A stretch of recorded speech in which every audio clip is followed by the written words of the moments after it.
अस्सलाम वालेकुम दोस्तों। हदीस मुबारक में क़यामत के करीब खुरासान से काले झंडों वाले लश्कर निकलने का जिक्र किया गया है। ये काले झंडों वाले लश्कर दज्जाल से मुकाबला करेंगे और उनकी क़यादत इमाम मेहदी अलैहिस्सलाम करेंगे। लेकिन ये सब कुछ होने से पहले दुनिया में बहुत से गैर मामूली हालात का पैदा होना ज़रूरी है। इन हालात में मुसलमान और ईसाई मिलकर यहूदियों से जंग लड़ेंगे। तो आखिर ऐसा क्या हुआ है कि अब हम ये कहने पर मजबूर हैं कि शायद खुरासान से काले झंडों वाले लश्कर निकलने का वक़्त हुआ चाहता है। आज की वीडियो में हम इसी सवाल का जवाब जानेंगे, इसलिए इस वीडियो को एंड तक लाजमी देखिएगा। नाजरीन, इमाम मेहदी अलैहिस्सलाम के ज़हूर का ज़माना करीब आ चुका है। ये बात तो हम गुज़िश्ता कई दहाइयों से सुनते आ रहे हैं, लेकिन हालिया दिनों में कुछ ऐसा हुआ है जिसकी बिना पर हम यकीन से कह सकते हैं कि इमाम मेहदी अलैहिस्सलाम के ज़हूर का ज़माना अब बहुत दूर नहीं है। बल्कि अगर हम ये कहें कि दज्जाल के निकलने का और इमाम मेहदी अलैहिस्सलाम के ज़हूर का वक़्त एक साथ नज़दीक आ गया है तो ये कुछ गलत नहीं होगा। नाजरीन, मेरे और आपके प्यारे नबी सल्लल्लाहु अलैहि वसल्लम का फरमान है कि जब दज्जाल का खुरूज होगा तो तब इंतज़ार करना कि खुरासान से काले झंडे निकलेंगे और वो मशरिक़ की तरफ जाएंगे। तो तुम इंतज़ार करना कि मेरी औलाद में से एक शख्स जिसका नाम मेरे नाम पर मोहम्मद होगा, उसे अल्लाह ताला लोगों के दरमियान मुमताज़ कर देंगे और वो खुरासान के इन लश्करों की क़यादत करेगा और दज्जाल से जंग करेगा। और दज्जाल से पहली जंग के बाद हज़रत ईसा अलैहिस्सलाम आसमान से दोबारा नाजिल होंगे। नाज़रीन, इस हदीस की मुख्तसर तशरीहात में कहा जाता है कि यह हदीस इमाम मेहदी अलैहिस्सलाम के बारे में है, जिनका असल नाम मोहम्मद होगा और उनके बाप का नाम भी अब्दुल्ला होगा और उनकी माँ का नाम आमना होगा और वो भी उस वक़्त 40 बरस के होंगे। वो खाना काबा के तवाफ़ में मसरूफ़ होंगे जब उलमा कराम की एक जमात जिन पर अल्लाह ताला ने अपना ख़ास फजल किया होगा उन्हें पहचान लेगी और उनके हाथ पर बैत करेगी।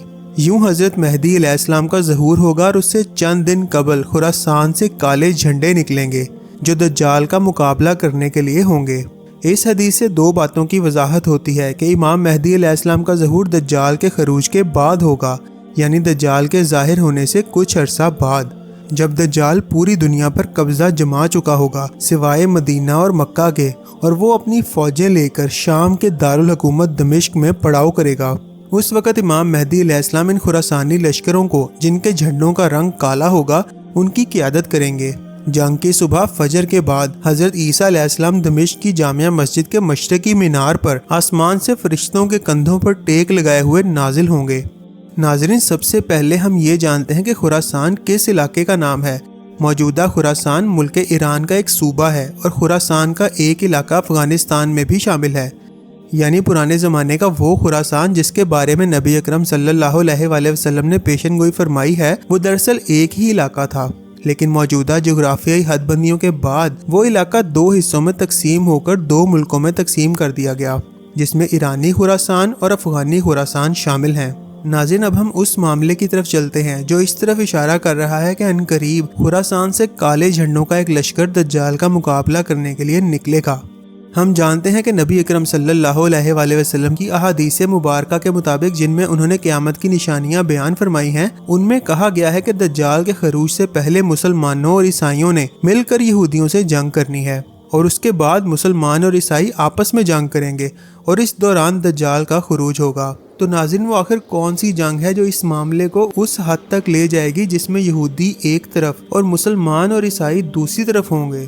तो नाज़रीन, आप जानते हैं कि पिछले कई महीनों से फ़लस्तीन के मुसलमानों पर क़यामत बरपा है।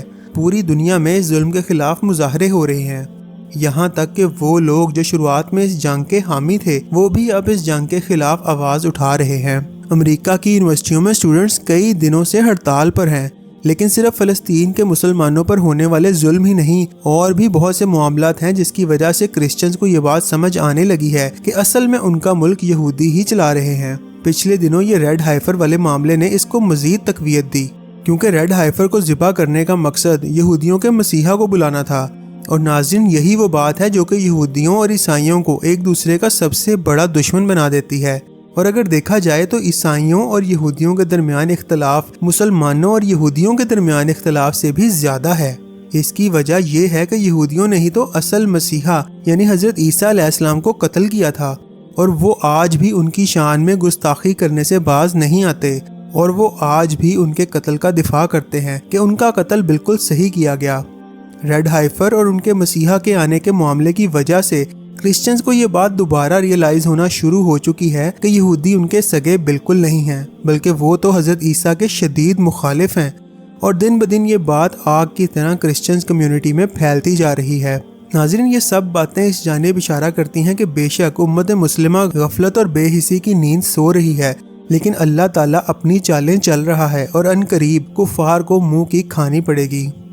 دوستو، ہم یہ بات جانتے ہیں کہ اس وقت اسلامی دنیا میں واحد ملک ایران ہے جو کہ اسرائیل کے ساتھ ٹکر لے رہا ہے۔ ایران کے اس عمل کی وجہ چاہے جو بھی ہو، لیکن صرف ایران اور اس کے حامی ہی وہ لوگ ہیں جو اس وقت اسرائیل کے ساتھ کسی بھی قسم کی مزاحمت کر رہے ہیں، اور ہم جانتے ہیں کہ پرانے خراسان کا بیشتر حصہ بھی ایران کے پاس ہی موجود ہے۔ تو یہ گمان کیا جا سکتا ہے کہ جو لشکر خراسان سے کالے جھنڈوں کے ساتھ نکلے گا وہ ایران سے ہی نکلے گا۔ لیکن یہ بھی ایک حقیقت ہے کہ کالے جھنڈوں کا استعمال افغانی خراسان میں موجود طالبان کی وہ جماعت کرتی ہے جس کا دوسرے طالبان سے افغانی حکومت کے معاملے پر شدید اختلاف چل رہا ہے۔ اس لیے یہ قیاس کرنا فی الحال دشوار ہوگا کہ امام مہدی علیہ السلام کی نصرت اور قیادت میں جو کالے جھنڈے نکلیں گے وہ افغان طالبان کا وہ ناراض گروہ ہوگا یا ایرانی خراسان میں موجود شیعہ فوج کا۔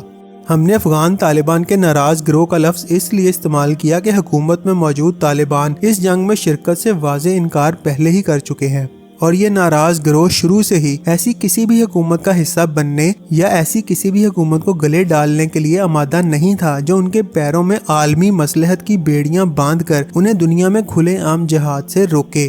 اس لیے یہ طے کرنا فی الحال بہت مشکل ہوگا کہ یہ لشکر کس گروہ پر مشتمل ہوگا۔ البتہ یہ لشکر خراسان سے نکلے گا، اس پر سبھی علماء کا اتفاق ہے۔ موجودہ حالات کو دیکھتے ہوئے دنیا کا ریئیکشن اور حالات اسی جانب اشارہ کر رہے ہیں کہ اب دجال کے خروج کا وقت بھی بہت قریب آ چکا ہے۔ ناظرین، یہودی دجال کو اپنا مسیحا مانتے ہیں اور صدیوں سے اس کی آمد کا انتظار کر رہے ہیں۔ ساری دنیا سے یہودیوں کا اسرائیل میں اکٹھا ہونا بھی اس کی آمد سے پہلے کی تیاریوں کا حصہ ہے۔ یہودیوں کی تیاریوں میں یروشلم پر مکمل قبضہ اور مسجد اقصی کو گرانا بھی شامل ہے۔ یہودی مسجد اقصی کو کیوں گرانا چاہتے ہیں اور دجال اور تابوت سکینہ کا آپس میں کیا تعلق ہے؟ ان سوالوں کا جواب جاننے کے لیے لیفٹ سائیڈ والی ویڈیو پر کلک کریں، اور اگر آپ کرسچنز اور یہودیوں کے درمیان اصل اختلاف کو سمجھنا چاہتے ہیں تو رائٹ سائیڈ والی ویڈیو پر کلک کریں۔ آپ سے انشاءاللہ دوبارہ ملاقات ہوگی۔ اللہ حافظ۔